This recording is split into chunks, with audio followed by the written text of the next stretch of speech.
Well, we are going to go ahead and get started with our seminar centering health equity and research, examples and perspectives from community engaged scholars.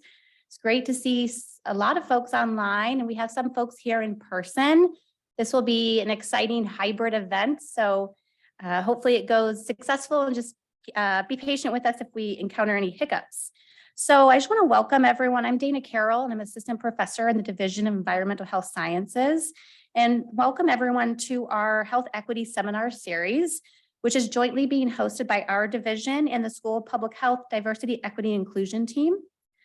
The goal of this seminar is to provide a platform to showcase and highlight research and strategies for reducing environmental health disparities and ultimately achieving health equity. Today, we have a panel of speakers to talk about their experiences and lessons learned with community engaged research. Specifically, we have three of our speakers in person: Dr. Ivan Wu, Dr. Marizan Ramirez, and Dr. J-Mag Karbia. We also have two speakers online, Dr. Amy Libman and Mr. Reggie Prince. So we have a great panel, and we'll go back and forth from our in-person speakers to our online speakers and hopefully do that seamlessly. So briefly, I just wanted to mention a little bit about community engaged research. It's really the process of working collaboratively with communities and groups of people, such as those defined by political status, geography, proximity, special interest, culture, and lived experiences. Community engaged research can foster connectiveness and trust, build community capacity, and ultimately enhance the impact of our public health strategies. I will now go around to each of the speakers that we have joining us today to have them introduce themselves with a very brief 1 to 2 minute overview of their community engaged research involvement. So we'll go ahead and start with our in-person guests. And we'll start with Ivan. Please let us know a little bit about you, what your affiliation is, and your current or recent engagement with community. Hello, can you hear me? Hi, everybody. My name is Ivan Wu. I'm new assistant professor in the department, division of epidemiology and community health in the School of Public Health. I'm a trained clinical psychologist. Prior to coming to Minneapolis, I was in Houston in the Department of Health Disparities Research at MD Anderson Cancer Center. So my main line of research really focuses on health promotion in the context of cancer prevention and control, specifically obesity as a risk factor for cancer. And so a lot of the work I was doing in Houston was working with Dr. Lorna McNeil, who had a 15 and 20 year long-standing partnership with local Black mega churches.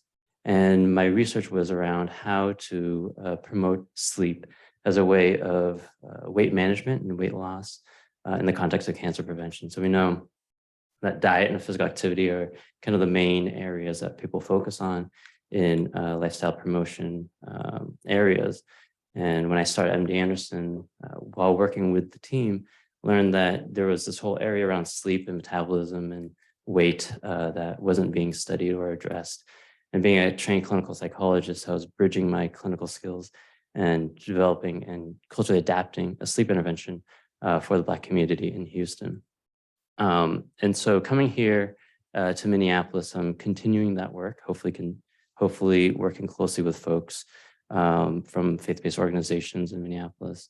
I'm also doing some research with the local Somali community, so partnered with a local community organization around raising cancer awareness and lifestyle promotion, as well as cancer screening among adults. And so, I've only been here for 2 months, so my activities are fairly limited, but, glad to be here. Thank you. Hi, everybody. I'm J-Mag Karbia. I'm an assistant professor in the Division of Health Policy and Management. I also serve as a research advisor for the Center for Anti-Racism Research for Health Equity, also based in the Division of Health Policy and Management. My background, I guess I am also a new faculty member. I started in September, but I also received my doctorate here at the University of Minnesota, as well as my master's in the Division of Epidemiology and Community Health with a focus on maternal and child health, and my PhDs in health services research, policy and administration with a focus on the sociology of health and illness. So my scholarship really focuses on understanding the impact of racism, both structural and interpersonal, on health outcomes for maternal and child health populations. So in the past, I've done a lot of work looking at Black birthing people and their health outcomes. So thinking about how experiences of racism impact quality of pregnancy-related care and infant health outcomes, because we know from existing literature that even when we control for socioeconomic factors like education or income, we still see disparities among Black birthing persons. And we know that from other work. A lot of this really boils down to structural experiences of racism, but also interpersonal. So experiences with providers that really limit how open patients feel like they can be with their providers, and also have the ability to prevent folks from seeking prenatal care. And we know in the postpartum setting from large, bigger public stories like that of Serena Williams, that oftentimes in postpartum care settings, when Black birthing people express poor health or that they're not well, oftentimes they're not believed by the providers. And this contributes to adverse pregnancy-related outcomes for Black birthing people as well.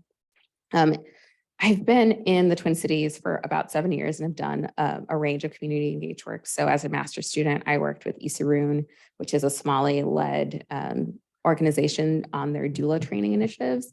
So thinking about how to certify more Somali doulas to serve Somali birthing people in the Twin Cities area. And for 3 years, I worked on a Robert Wood Johnson funded project with Roots Community Birth Center, which is a Black-owned freestanding birth center in North Minneapolis, thinking about what happens when Black birthing folks receive out-of-hospital care, but also at an agency that is explicitly centered on culturally oriented care. So the impact of culturally centered care and what that means for both quality of care, but also patient health outcomes, looking at both maternal and infant health outcomes in that setting. Yeah, that was a little bit longer than 2 minutes. I've also done some work around experiences of policing and the reproductive implications of police exposure. Hi, everyone. Thanks, Ivan, JMeg, for really wonderful introductions of your work. I'm really, really pleased to be here today. I'm Marizan Ramirez. I'm a professor in environmental health sciences. I'm also the Associate Dean for Research in our school, and I direct the Midwest Center for Occupational Health and Safety. So, I was sort of thinking back to when I started community engaged work, and I'm going to date myself, but it goes back to when I was a master's student, and it was probably in the late 90s. Oh my gosh, this is terrible. But yes, and ever since then, and for many of you who know me, I work in school settings, and I did my very first work working in a school in Los Angeles, a large school district in Los Angeles, to understand injuries to students with disabilities. And I remember actually bringing my partner, who is now my spouse, to some of the school events, and it included a dance for a special ed school. And I got down and danced with, a kid who had a physical disability. I attended a basketball game for a high school, and there were kids in adult, actually, that these high schools would cover the range from 12, 13 years of age until the age of 22. And that was the way that the systems for special ed systems worked. And I saw young people on basketball courts in wheelchairs. And I implemented a surveillance of injuries in that school setting through their coaches, so sports injuries to children with disabilities, and through the nurses. And since then, I'm a trained epidemiologist. And so for many of you from back in the day, what we learned were about observational studies, exposures and outcomes. And over time, I had picked up qualitative research methods, mixed methods, and I had become much more of an interventionist. So much of my work has really moved towards where I think the rubber meets the road. You look at the public health continuum, and it's surveillance, risk factors, and then you get into interventions, because you want to use that information to develop interventions. But how can you do it is really through working, honestly, it's with communities, and I have found the greatest kind of personal gratification when I'm out with the community, working with them, developing interventions. So I'll tell you a little bit about my specific intervention work right now. And that's why one of my dear colleagues, Reggie Prince, is here to join me, because I can't do this work without Reggie. And Reggie has been there with me every step of the way and makes all the work that we do so meaningful. And he is an expert, an absolute expert. He is an interventionist who works side by side. Yes, you are, my dear. You are, and deserves so much, even more credit, because all the work I have done is because of the partners that I have worked with.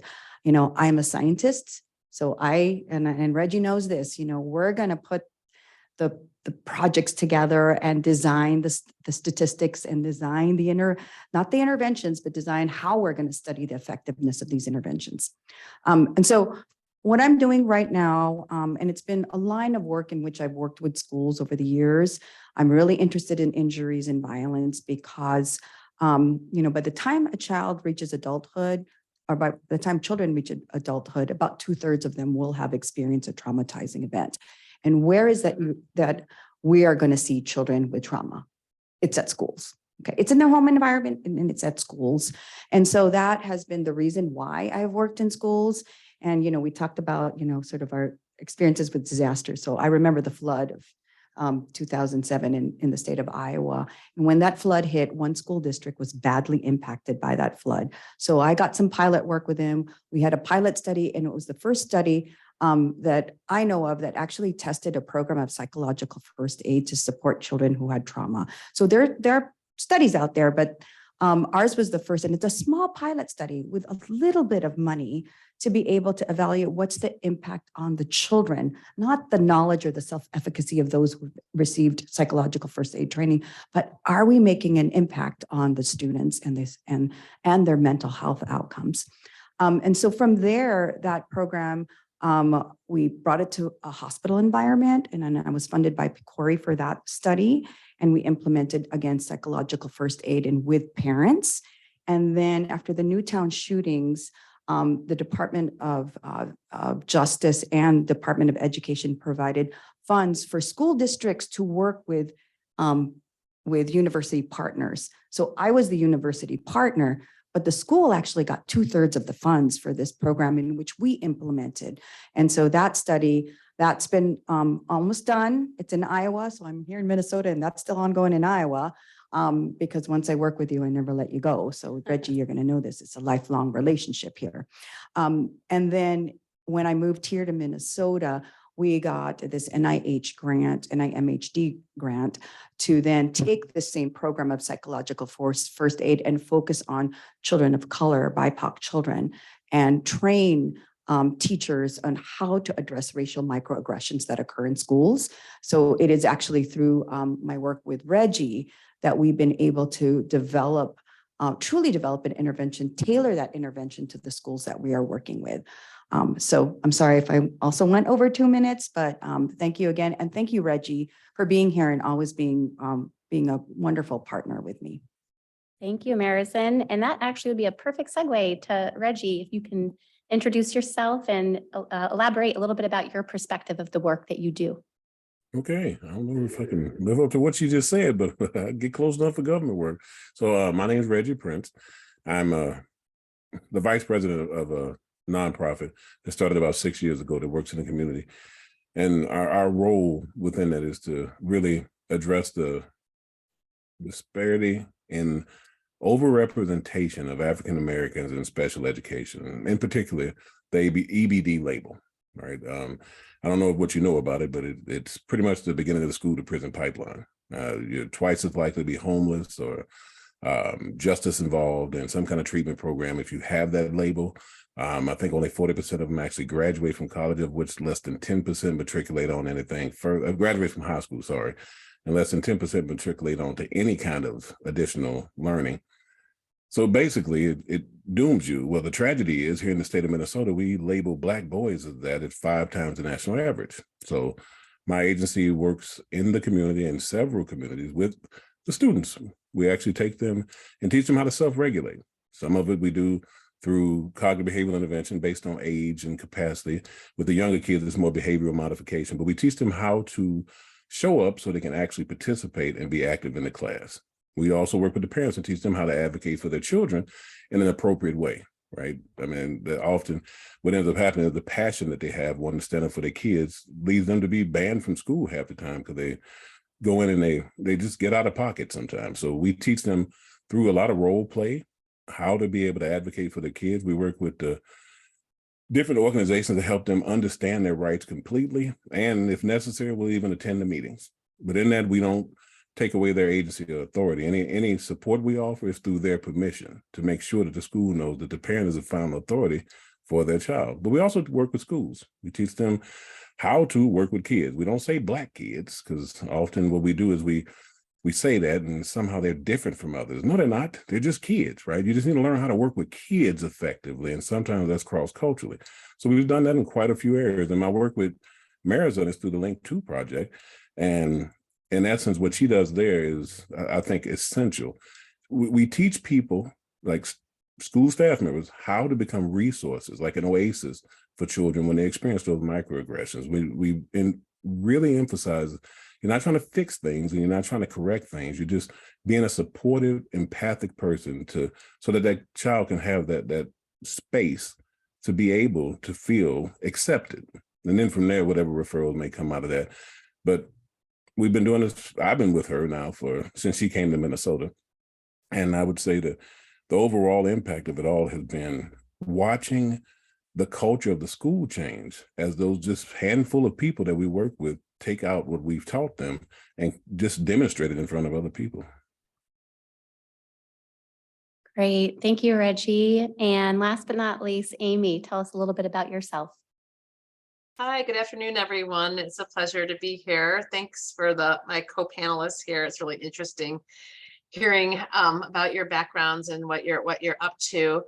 I head up the programs on workers, environment, and climate. I'm the Chief Program Officer at Migrant Clinicians Network, and that's a national organization where we are addressing the healthcare access and quality of care for immigrant and migrant populations. We started off in the 1980s, focusing largely on farm workers and clinicians that were caring for farm workers, and have since expanded to look at different immigrant populations because we found that many of the health issues that were facing our farm worker population, they were also facing regardless of the work that they were doing.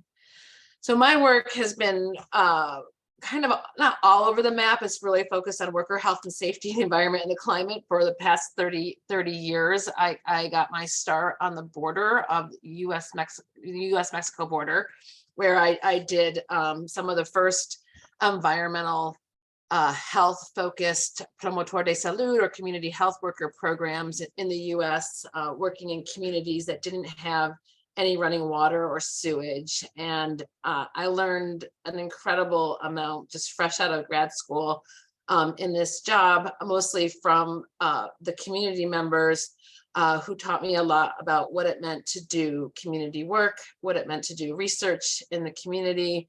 And I hope that I've taken the lessons and the content that I learned for those years on the border to the work that I've done at MCN for the past 2 decades, and apply that in the work that I do. And you know, I do.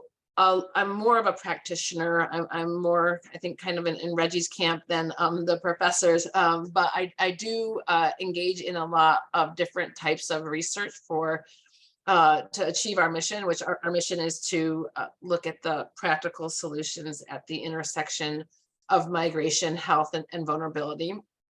And my work has involved a number of different research projects, and probably most relevant or geographically of interest to you, I'm also the Associate Director of the Upper Midwest Agricultural Safety and Health Center at the University of Minnesota. And there I've worked on a number of projects that are addressing immigrant worker health in the dairies. And I, again, learned an enormous amount over the last 10 years working with these projects with dairy workers who are immigrant, looking at their health and safety conditions and developing interventions to help them stay safer on the job so that they can continue to work. And they can continue to work safely. And again, learn just an incredible amount from partnerships with farmers, producers, workers. And I'm happy to talk about that as we get into our question and answer. But essentially, I have worked on numerous projects since the early 1990s that address immigrant health and safety, and some of them have involved research, others have involved interventions with some very in-depth evaluation that goes with that. And most recently, although it wasn't a research, did a lot of work in the community around COVID, but really came up against that, I think, tension of this, the Centers for Disease Control wanting all this data from our community, where the community focus was really on trying to get shots in arms, trying to deal with misinformation, and really resistant to the pressures of collecting data. So I'm really also happy to talk about setting agendas and working with funders to really help them understand what it's like to work in the community and what is really appropriate and not appropriate to expect of some of these community projects. Great. Thank you, Amy, and thank you everyone for sharing a little bit about yourself and your research. So what we're going to do now is jump to some specific questions that were previously submitted for each of our speakers. And for those attending online, please feel free to submit questions in the Q&A.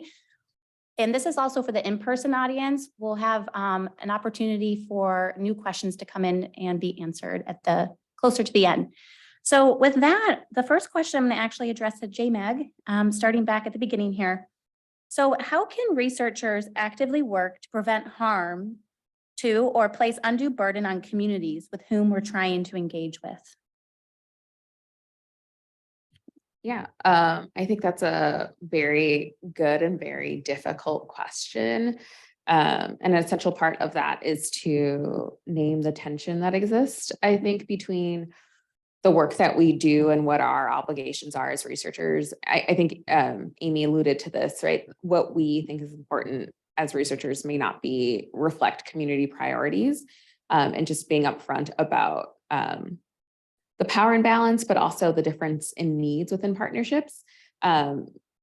So I don't think anyone on this panel or anyone here does this, but there tends to be an inclination to perceive our work as like the most important thing in the lives of community members, right? We've done the research, we know the scholarship, so we know what needs to be done. And I think as academics and researchers, there's some pushback when folks say that we are misguided in our appraisal of what their needs are, or that the things we want to do aren't practical. So I think just having the humility and awareness to realize that even though you've read all the existing literature, you might not have the right approach that the community is on board with or thinks is most appropriate. I think another additional limitation there is just realizing what the exchange is.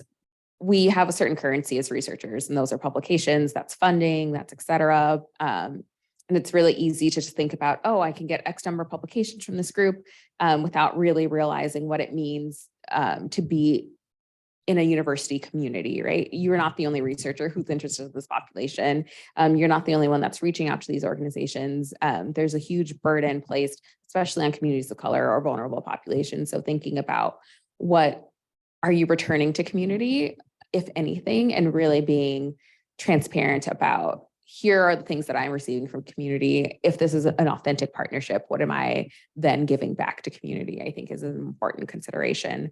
And a final piece, I think that I've heard from a lot of community partners and folks not working with the university explicitly, but as community organizations attempt to apply for their own funding, that oftentimes we live in a very academic and intellectual environment. So we assume that everyone should write a grant and everyone should be able to prove X, Y, and Z, and everyone should have these measurable outcomes. But really thinking about how these external metrics really limit the ability of organizations to do the work they need to do. If it's a small community organization, they don't have the staff capacity to fill out quarterly reports. They don't have the capacity to get the data that we think is so important. So thinking about if those are the things that matter, that we think are important, are we creating the infrastructure for folks to meet those asks that we have? And if we aren't, thinking about how we either change what we're asking of people or provide them with the resources that don't deplete their ability to give us what we see as important. Great. Thank you so much for sharing that perspective.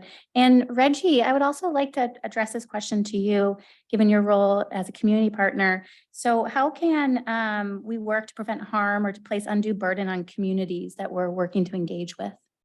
I think a big piece of that is just eliminating that kind of subject-object relationship. I mean, so much of what's done when that universities come in, it just seems transactional. You're here for a moment, you get what you need, you take off. And even if you leave a little bit behind, how much of value is it really for the community, what you think you're leaving behind, right? We tend to see things through our own lens.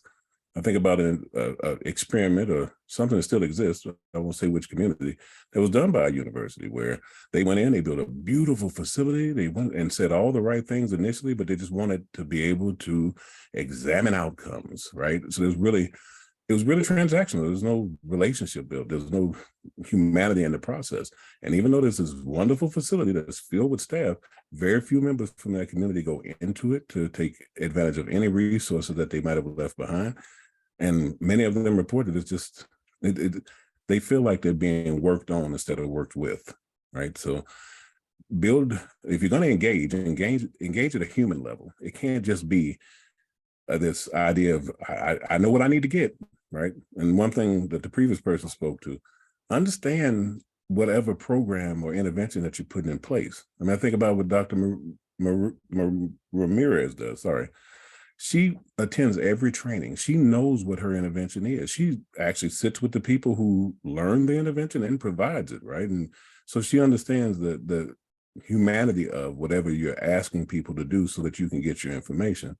If you're going to go into this community, know what you're providing for them, know how it's going to impact it, at least have some kind of idea. You don't need to become an expert practitioner, but at least know what you're asking for and how it's going to land on the other people. And make adjustments when you realize that it's going to create an inconvenience or how it's going to be perceived where people won't buy into it. You can offer 1,000 gift cards to get me to sign a survey, but if it's just a transactional thing and you're just trying to convince me that it's going to work in my favor, we've seen how that turned out. You'll sit there with a bunch of unfilled out surveys and a lot of unused gift cards. So make it more human and less transactional. That's great, Reggie. Thank you so much. I love that, making it more human, less transactional. Okay, great. So our next question that was submitted, I'm going to direct this one at Ivan, which I think is really great, given that he recently came here to the U a couple months ago. So as a new faculty member, what is your approach to building new relationships and partnerships here in the state of Minnesota? Yeah, it's a great. In the middle. Yeah, it's a really good question. So when I first started doing community-based research was actually as an undergrad in San Francisco, working with Chinese immigrants around type 2 diabetes. And I was joining a group at UCSF, and they had already had relationships with different community organizations. And I was coming in and learning the process.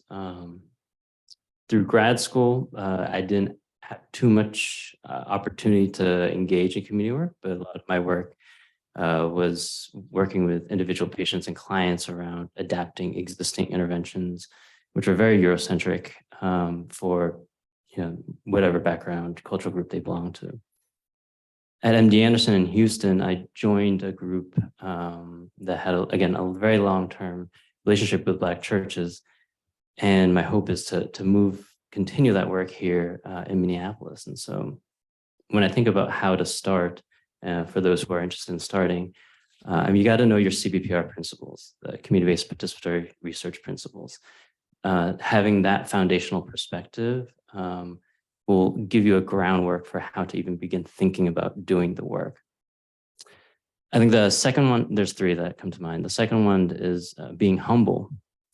I think JMAG and Marizan had mentioned this before, is, the community chooses you. I got really good advice one time from my previous mentor, Dr. Lorna McNeil, and I'd asked her, I'm going to start this work, and I'm going to be talking to a lot of people. What if it doesn't work out? And she said, well, you give it a shot, and at the end of the day, it's a community that's going to choose to work with you, and whether or not they want to engage with you around these topics.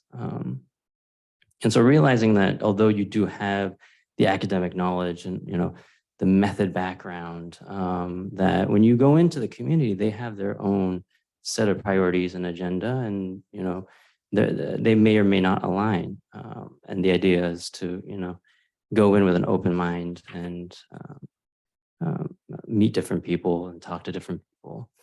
And I think the last one is it takes time, it takes a lot of time.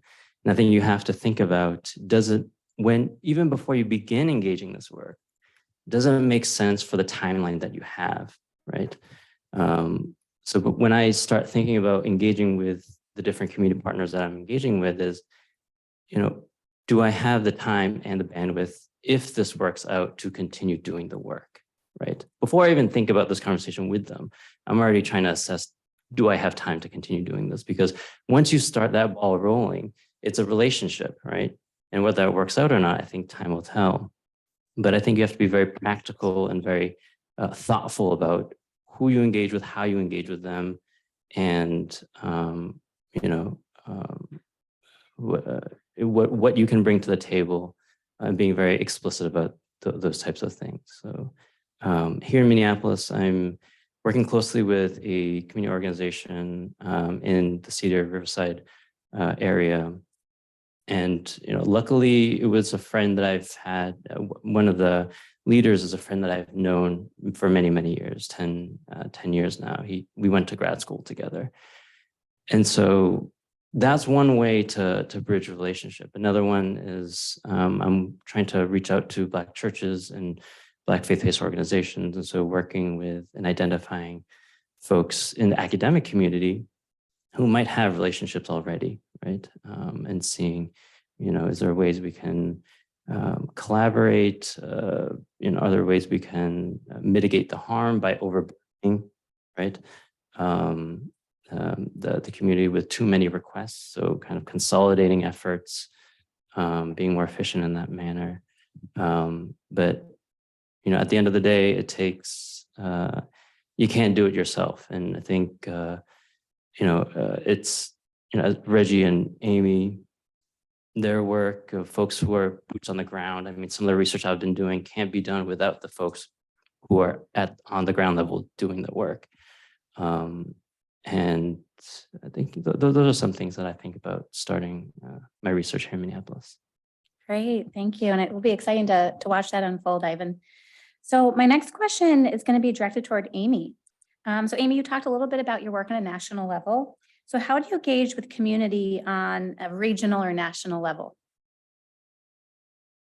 Yeah, so at MCN, Migrant Clinicians Network, we are well versed in being able to provide different kinds of training and technical assistance to support whether you're a clinician, a community-based organization, a health center, having them to be able to address various topics that we have some expertise in. So a lot of our work is these groups actually come to us sort of requesting information, education, and support. And so that makes our job easy. But the reason they come to us is because of our quality of our work, the level of excellence that we've offered in the past, and our relationships that we've built. And so a lot of our ability to sort of be responsive or to go out and say, hey, we have this new program coming in. Are you interested? And be able to sort of, really engage our partners is based on, we've been around since 1984. So it's based on this long, long history of doing excellent work and being trustworthy and providing evidence-based information in a way that our partners can understand.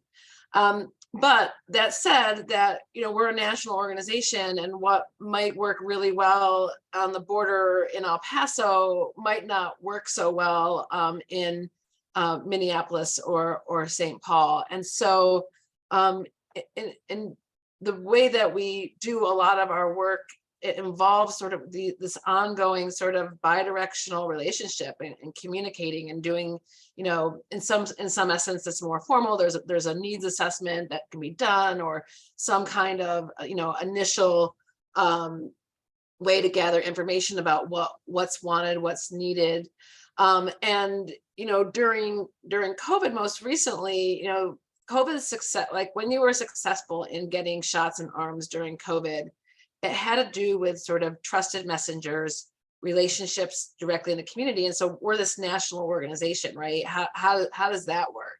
And so what we did is we began sort of kind of working with community leaders, bringing them together. So you had community leaders from, California, Florida, Puerto Rico. We were very cognizant of language, so that every meeting that we had an interpretation available. And we essentially, developed a lot of core products that could be easily swapped out. So you could put your logo in there. You could put a picture of faith-based leaders from your community into these messaging. We made it as easy as possible, and also help them sort of, create sort of the information that they wanted to put into the community, with sort of our support, ensuring that it was evidence-based information and it wasn't misinformation or disinformation, and really help them out. So there was lots of ways in sort of how we developed resources,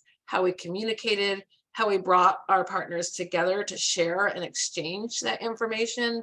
I mean, a lot of the work that I think that we helped make us successful were bringing our community partners together so that they could share what was helping them be successful. What were their challenges? How are they addressing their challenges?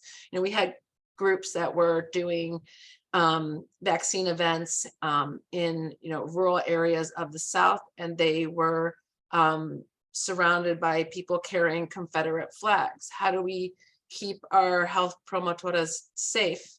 How do we help them engage in the community in the midst of all of that tension? So we're really able, I think, and skilled at being able to sort of gently work with sort of what are your immediate needs? Where are the places where there's the basic COVID information didn't change because of the location, but how you got that information to the community changed, how you promoted those messages, what your strategies were, how you built that trust. All those things made the difference. So I think that's in part how we did some of the work. Pre-COVID, I did, I'm doing projects in the upper Midwest, and again, that dealt with sort of engaging with researchers on the ground, engaging with community groups on the ground, and being able to sort of recognize, what kind of expertise could I provide from a distance, and support these partnerships, but recognizing that this isn't a great project for me to be solely in charge of and doing it from afar. So when you work nationally, it's all about sort of building partnerships and building all kinds of partnerships, from community groups to health centers, with researchers, with the different stakeholders that you're involved with. And that does take some time on the ground, and it takes a lot of years to do some of that work as well. Great. Thank you, Amy. That was wonderful to hear. And really, it sounds like health equity is tailoring to each of the community and cultural needs that you came across. So I'm going to direct this next question to Reggie. So as representing a community organization and a community partner, what all do you consider when folks like Marizin come and knock on your door and are interested in doing research? First, I think the main thing is just gauging the intent. Right? Like, how much work have they done to understand the community that they're trying to implement whatever this is and examine? And if they've taken the time, and the idea that always comes to my head is first seek to understand before being understood. And I think several people have mentioned the humility that they have in the process. Far too often people come into space and it's like, I got this magic thing, let's make it happen, right? I mean, are you willing to really look at the environment that you're putting it in? Have you taken the time to do that? So that's the first thing, is just their intent. Is this just you're filming a documentary and you'll let the baby drown? Or do you really have an investment in the outcomes? And not so much steering the outcomes, but that you have an investment how this is going to land on the people that you want to experiment with. Now, the second thing I look for is representation. And that ain't just how you look. It's really about perspective. I mean, I think about Dr. Ramirez's team. She has diverse minds. I mean, people who see things from a lot of different lenses, which really helps for the being flexible and adaptive in the work itself, right? Because life happens while you're making other plans. And if that person's just really rigid and it's just one line of way of thinking, then we wouldn't have been able to do what we did during COVID. We started doing face-to-face class, and all of a sudden COVID broke out. And half of the sessions we were doing to try to give people the skills, they turned into almost grief sessions, right? A George Floyd happened during that time. So we made the modification, and Marison was open to that. I mean, she encouraged that. We still made sure we were able to get in the intervention and apply and learn and make sure that they had what they needed in order to be able to apply what we were examining. But it's just, are they flexible? And are they realistic in their expectations? And so I think those are the three key points. It's the level of humility, adaptability, and being realistic in the approach that they take, and what they can expect from us, the people who are actually utilizing the intervention, and in the outcomes, right? And integrity as well, right? We have a model that we work through, and there's time when it ain't as pretty as we would like it to be, but nobody's fudging numbers or trying to move stuff around to make it happen. And I've been in projects with others where I wouldn't say that they fudge numbers, but what showed up on paper wasn't exactly what I thought I was seeing, right? So is that present within, I mean, is there integrity in the work that we're doing? Sometimes we have to admit that maybe this isn't working, but also you don't abandon it. Maybe you just make the adjustments. And that's another thing we've done in the project with Marison.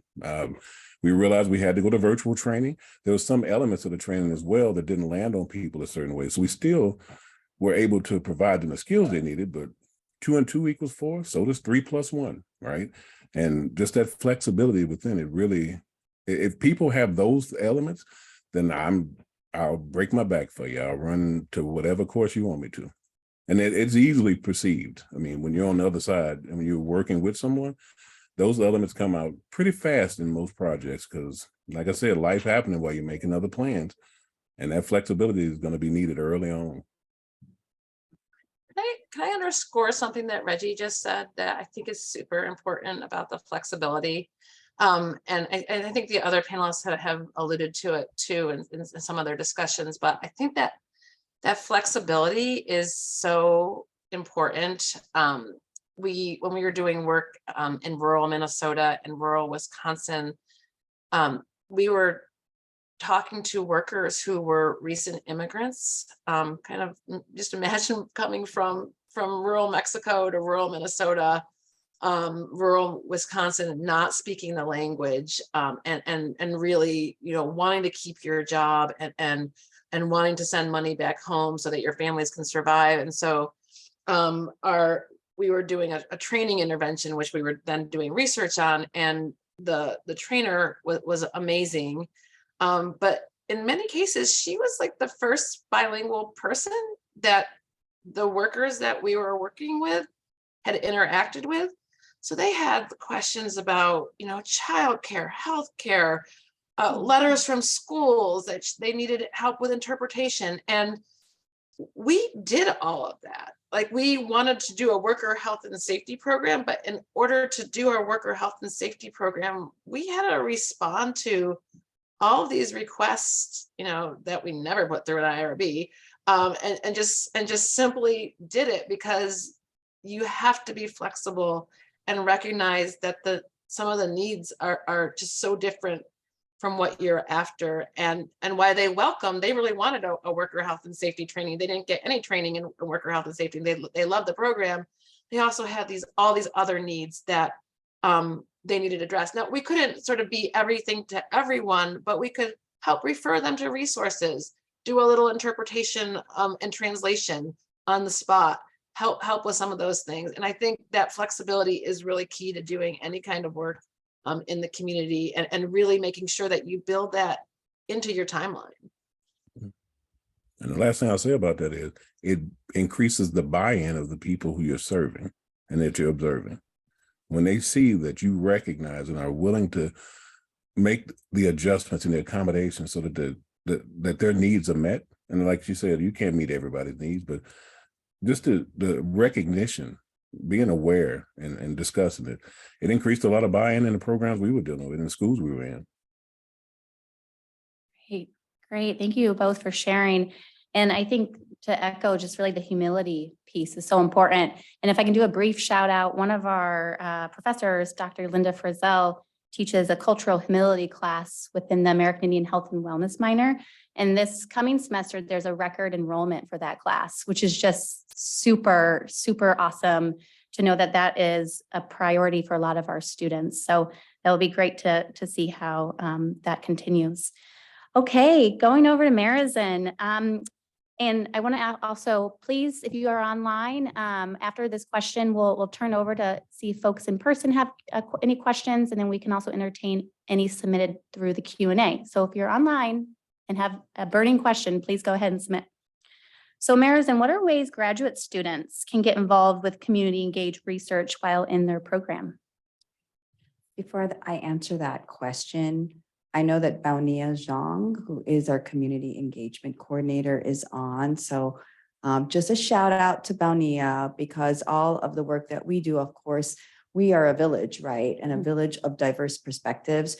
And without Baunia just putting in 100% effort, being present, then I couldn't do the work that we do. And Reggie, you know that she works with you, she works with the partners, and she actually has that spirit of humility and flexibility and integrity that's really important for our team. So thank you, Baunia. I don't know if we can't spotlight her, right? And No, Okay. unfortunately. the team in perspective, Baunia is it. Find yourself a Baunia. If you do the implementation, find yourself her, and that is half the battle won. Absolutely.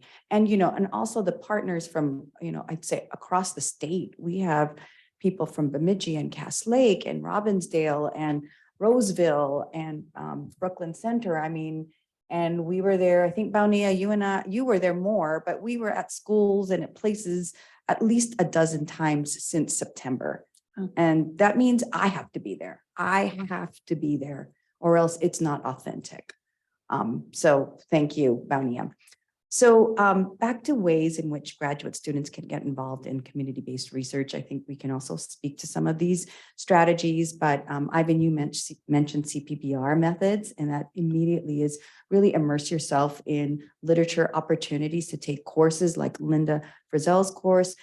Kathleen Call teaches a course in CPBR. There are probably others that I think we could probably.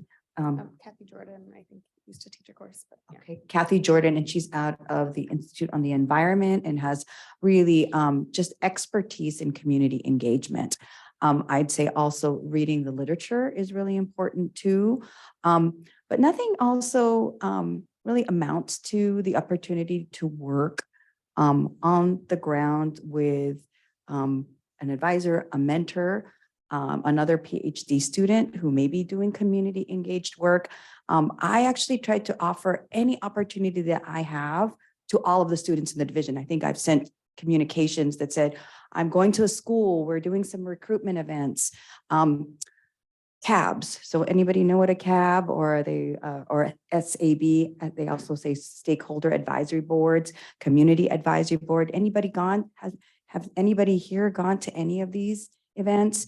I'd have to say, I invite students to come to listen in. I can't have a dozen students, but I can bring in 2 students. And, I think many of us can have our students observe and see a process in which a community advisory board is, it's a body that really is composed of your community and stakeholders who you go out and you seek input. So our community advisory board meets once a month. And we have representatives from all of the schools across the state, and we present to them, we have challenges in recruitment. We have challenges in completing the survey. Here's the survey that we developed. What do you think about this survey? Are you interested in presenting with us? Are you interested in co-authoring with us? So all of these opportunities from A to Z in a research project, we have offered that to the community. So any opportunity that I think I have, I will always offer that to the students. I had here also attending conferences and finding speakers, speaking to faculty and others who have done this work and having conversations. I'm opening up your calendars, but I'm thinking that we want to share. We want to see students do this great work and carry it on forward. And then finally, I mean, I'm going to point to Alexis here, who's doing community engaged work herself. She has decided to pursue a dissertation. And, you know, I'm going to say it's not easy work. Okay, it takes a lot more time. And she has taken the time to build these relationships and partnerships. And I'm telling you, she'll come and tell me, I need to consult with the Restaurant Opportunity Center before I finalize these research questions, because I want to make sure that these research questions resonate with the community. So she's bringing them in. She's developing a pilot grant proposal right now. She's building them into her budget because they're going to be consultants. So anyway, these things are happening and you can make them happen in your dissertation projects, even in your master's projects, you can find those opportunities. So is there anything else that you all can think of? Sorry. Oh, that's great. This is There's great. knowledge here. Yeah, I think another addition that may have been alluded to briefly earlier is that there's no separation between being a student and being a community member. I think often as students, we're reluctant to identify that we are the community and that we are members of the community. And I think there is just a wealth of ways to be involved in your community, like outside of, I think as students, sometimes you're like, well, I need to find a professor who's doing this research project to figure out what's going on. But if there's a community, if there's an issue you're interested in, there is no limit on the number of community organizations already doing good work in the Twin Cities, right? I think as a researcher, I try to keep in mind that my ideas are not unique, that I have no extra privilege because I'm in an academic setting. There are already people on the ground doing the work, and it makes a lot of sense to go to those people first and see what their needs are, and think about making those connections as a way to get involved in community engaged research, especially as a master's student who's looking for a master's project. It's a much better use of your time to connect with an organization who needs your services and has identified needs than kind of find yourself flailing, trying to make something stick. And there are so many organizations that need the skills that you have to offer and would be more than willing to work with you and help grow you as a researcher, grow you as, if you're interested in public service or interested in being a public health professional. There's so many organizations that are so eager to work with folks who are interested. And I think being in community and thinking about, oh, on my way to the train, I walk by these 3 organizations that are doing X, Y, and Z, or I see flyers online in my neighborhood group about X, Y, and Z. Like those are the people that I think are really invaluable to reach out to and make those connections with. And if they don't have the opportunities, they know someone who does. I'm always amazed at community members who remember your face and can connect you to other folks doing similar work or that have resources and opportunities that you might be interested in. Great. Thank you. I'm not seeing any questions submitted online, so I'm going to go to our in-person audience. We have a few folks here. If somebody has a question, you can just hold your hand down on the mic and folks can hear you. So any questions? Yeah. Yeah, just hold it down while you talk.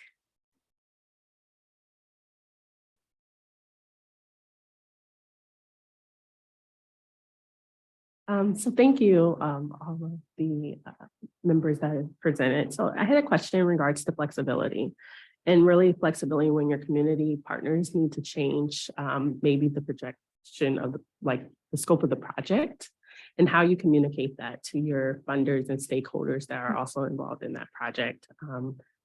A lot of you alluded to that happens, especially we've seen that during COVID. I've seen that even within my project. We started with one thing, and then our community organization is like, that's not our priority anymore.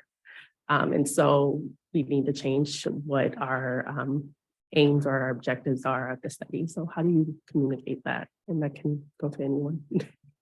Great. So flexibility. And Ivan, would you be interested in responding to that? And then we can go to our online folks too. Yeah, it's a really good question. I think one area of flexibility that comes to mind is when I, as being trained in research, good, okay. I was running a clinical trial, so I had done quite a bit of focus grouping around the intervention, involved the health ministry, and they got their input on it. And when it came down to running the trial, one thing I had not thought about or took too much time to get feedback on was the inclusion-exclusion criteria for the study. And what I quickly learned was you can't approach the community intervention the same way you approach a clinical trial. Immediately, it became clear that because of my restrictive inclusion-exclusion criteria, I was not getting folks, right? There was so much interest in my study, and I really was banging my head against the wall because there was so much interest, and yet I was turning folks away. And that's one thing you don't want to do. If there is interest, you follow the interest.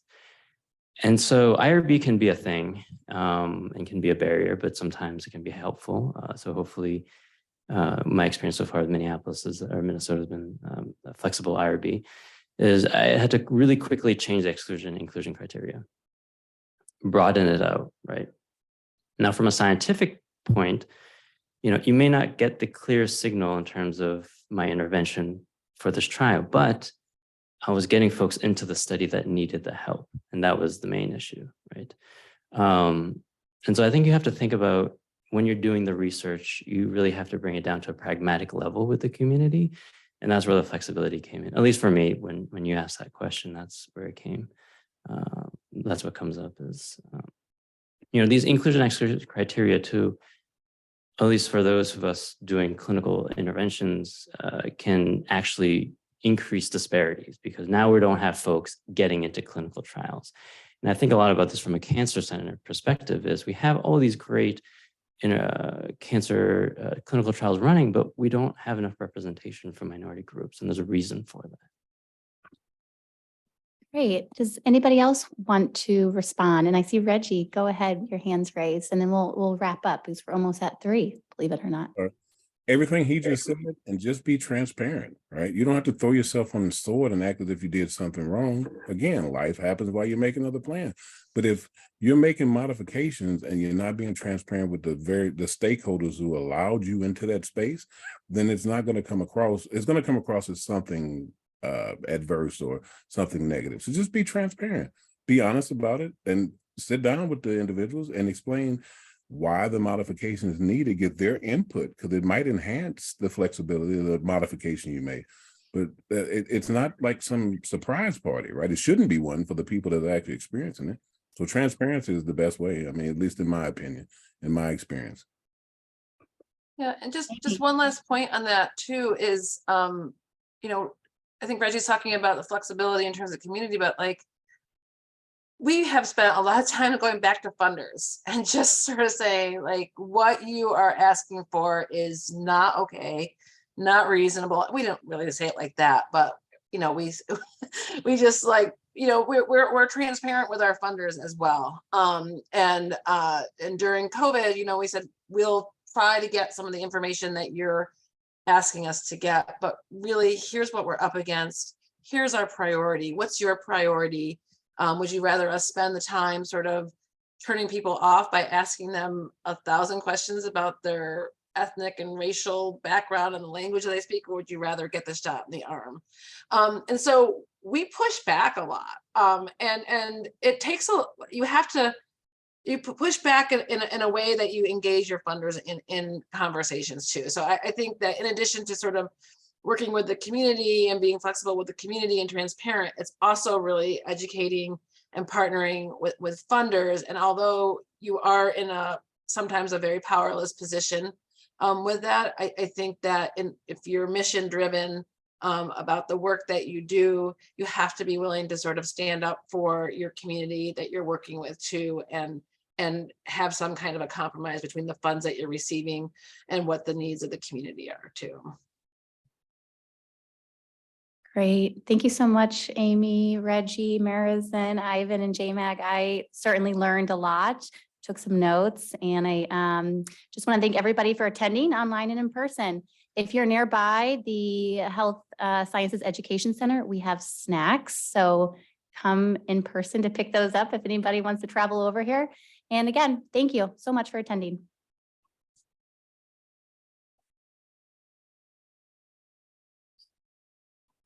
Yeah.